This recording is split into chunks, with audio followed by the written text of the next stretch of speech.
Prejšnjo nedeljo smo začeli advent s povabilom k čuječnosti. Danes na drugo nedeljo priprave na Božič pa nam bogoslužje nakaže pravo vsebino, saj je čas, da prepoznamo praznino, ki jo je potrebno v našem življenju napolniti, da zgladimo hrapavost ošabnosti ter naredimo prostor Jezusu, ki prihaja. S temi besedami je papež Frančišek začel opoldanski nagovor z okna apostolske palače na Trgu svetega Petra in s tem uvedel tematiko druge adventne nedelje.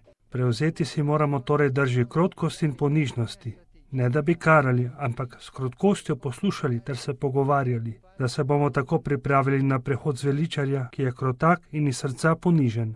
Po molitvi in blagoslovu je sveti oče dejal: danes bodo podelili Nobelovo nagrado za mir mednarodni kampanji za odpravo jedrskega orožja. To priznanje sovpada s dnevom Združenih narodov za človekove pravice, ter tako poudarja močno povezanost med človekovimi pravicami ter jedrskim razoroževanjem.